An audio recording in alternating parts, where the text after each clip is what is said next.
So, we're going to start by talking about a thing called parametric slicing.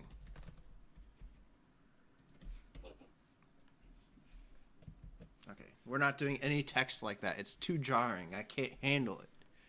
I have to write it. So we're going to talk about parametric. Oh my god, I can't even write today. Parametric slicing. And parametric slicing is a way of basically doing 3D printing. So standard slicing software basically takes a plane, and it takes that plane and your part is in there, and it prints that whole part, and then it layers another plane on top of that, and it prints the next slice of that part. And that's really useful because it's basically automatic. You orient your part, and then it's done. You hit the go button, and it creates a lot of G code for you, and it gets a finished part. The problem with this is surface finishes and mechanical properties like strength, based on like the orientation of like those individual print lines.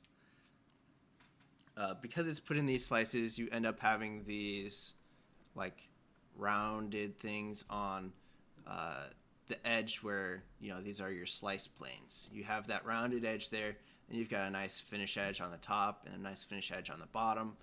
And we want to try to fix that. So parametric slicing is a way of, instead of doing these planes, we do arbitrary curves, which is very complex because it makes your software a lot less constrained. So you need to put back a little bit of constraint so that your software is actually able to handle the freedom and put good use to that extra control that you can get. And let's say you've got a box and you want to have a good surface finish on that entire box's surface. And what you do is you take that box and say, okay, you always want to print normal to one of the surfaces, and we'll assume that your ground plane is also a finished surface. So what you would do if you just worried about that physical appearance is you would print like a smaller box on the inside, and then on the outside you would print a second box where you worry about those normals that you're printing with. You can do this with any shape, more complex shapes, and you can get that surface finishes. But you have to build up these primitives to actually get that shape. If you have a more complex shape like this real squiggly, crazy thing here, right? And let's say it's squiggly in all the directions and it's real complex. To order that properly, you could try to take the normal of all the surfaces.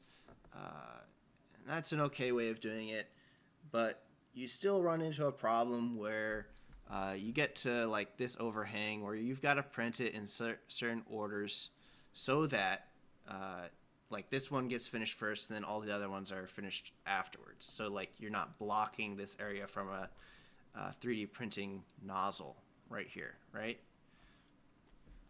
And how are you going to do that? And my idea for this is using a method called convex decomposition. Convex with an X, decomposition.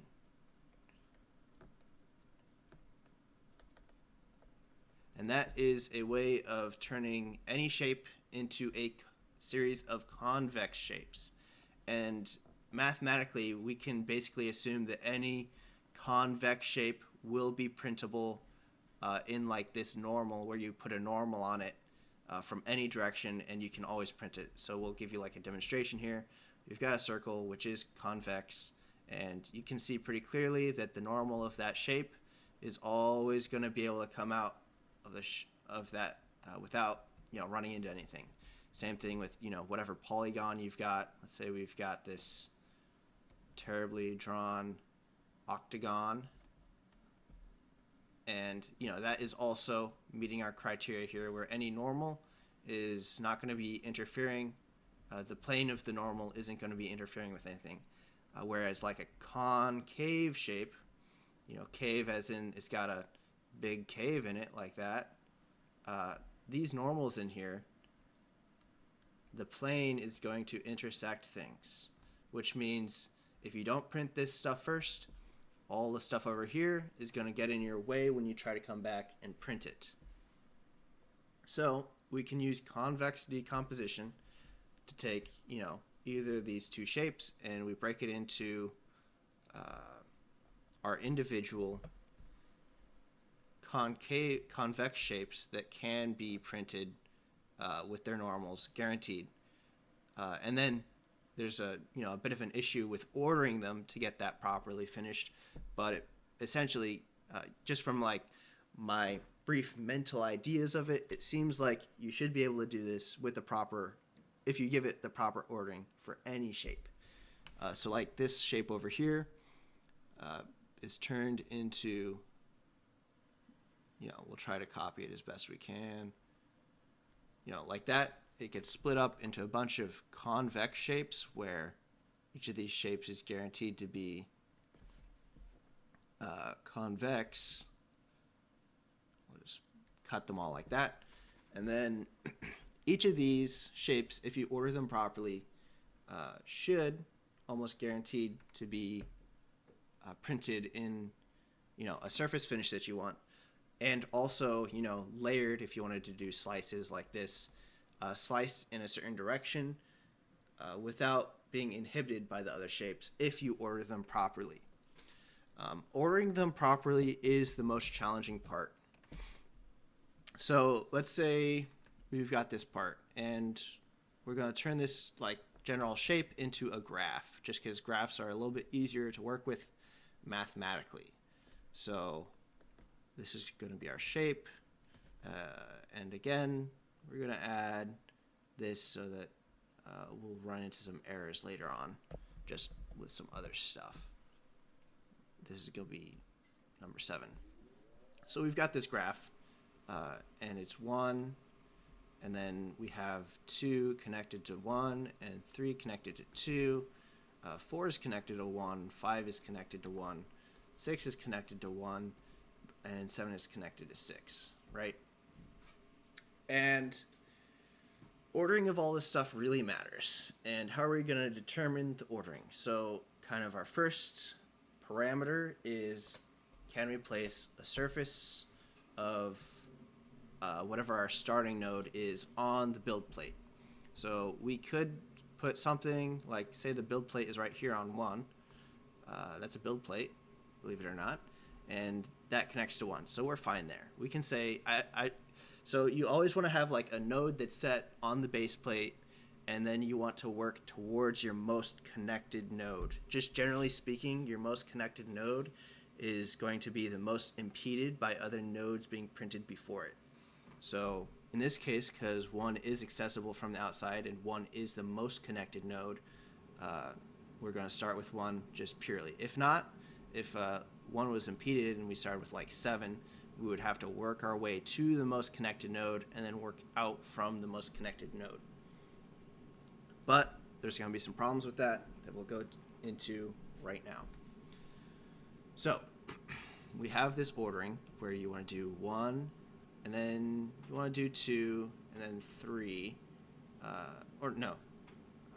yeah, you might want to do that. You do 1 and then 2 and then 3, and then you go around and try to build this out. And how do you tell if you can actually print that and it doesn't interfere with other parts? That's where another method that we're going to talk about, the convex shell, is going to tell us a lot of extra information. So a convex shell is a shell around any part. So we have this concave part, and we want to find its convex shell that turns it into a convex part. That would just look like, basically the outside of that surface, and then you cut off any of the internals. And that convex shell if there was like a part coming out from this that came out from the center, and say, you know, we ordered this, like this whole part right here is 1, 2, 3, and then this is 4, and we decided to print 1, 2, 3 first, and then we would run a convex shell on each of these steps and check and see if the next printed part intersects with that shell. If it intersects with that shell, we can assume that it's not printable from certain orientations, which is really useful for when we're trying to determine the ordering. So if instead of, you know, doing all this, we printed 1, 4, 2, and then 3, 4 wouldn't be impeded, and we could go on just fine. So we're going to try to use a method similar to that for every time we iterate through one of these nodes. So we start with 1, we add on like 6, no, we're adding on 2, so we do that convex shell, and then we see if any of our next shapes that are added go against that. So we go 2 to 4 like this, 2, 4, 5, 1 like that, and we just, you know, keep building out this convex shell until, you know, we run into an issue, and then we would backtrack and say, okay, yeah, actually when we did 5, we try to add 6, and actually that causes issues with our convex shell. So we're gonna choose another point that's on our next most connected graph and go to 6, and then from there we can go and add 5, and then 7, and then, you know, 3. So we'll just keep, you know, ordering things so that it doesn't interfere with that. But the convex shell is a little bit too rigid for how our 3D printer should be able to get to spots. It's like this whole like region that looks a little bit too restricted. So let's say we have this part right here, and that part, it's not going to work for me. Okay, anyways, we've got this, you know, circular part up here. It's not quite accurate. So a 3D printer nozzle looks kind of like this, right? The heater block and all that has an angle. There's an angle at which it can get to spots, and then also like a depth most of the time. And there's a depth. There's an angle and there's a depth. And any shape that you give it, say like a block with a kind of deep hole in it, can be broken out. So a regular convex shell would just be a straight line across that. Our 3D printer can get in there a little bit because of that angle. So we can say that, you know, just follow that angle. Any spot that the angle hits, we can also hit. So we can actually hit the bottom of this part a little bit, just a tiny bit. But with a higher dimensional 3D printer, which is kind of the aim of this software, these straight lines become curves because this nozzle can be tilted around to kind of try to get to some of the edges. So that shape is actually going to look more like this, and it gets a little bit more space at the bottom of that ledge. So we've got a little bit more freedom here with our convex shell if we use this method, and our ordering can be set in a little bit more free of a way. So how are we going to do this? Basically, we're going to take a part. We split it into those individual parts with the convex decomposition. We split it, and then we're going to run each of those parts through Cura just to get a slice, generate the G-code for that. I don't really want to generate G-code on my own right now. As this project grows, we probably will want to develop our own slicing systems that take advantage of the fact that we can do arbitrary shapes for each of these convex parts. So each of those things is like split into a bunch of like individual jobs that all go through Cura, right? They all go through Cura, and you get individual G codes ordered in the way that you want it. So let's say this is 1, 2, 3, 4, 5, and you'll take those and you'll essentially just concatenate them. You'll put them, the G code 1 here is going to just be put directly onto 2 with a little bit of transformation to get to that next spot, and just so you're not running into things. Transformation. And each of these is probably also going to need to be rotated in some way so that Cura is placing these in the orientation that you want. So there's going to be a transform step for the G code. And that's pretty easy. So basically you end up with this nice big file with all those different jobs that get put into one final part. Like I said earlier, or maybe I didn't say, the hardest part is doing the convex shell, generating a graph, and then iterating with the convex shell. Generate your graph, and then iterate with your convex shell method. And you want to specify specific orientations to maximize strength while you're in here. So that also gets kind of complicated.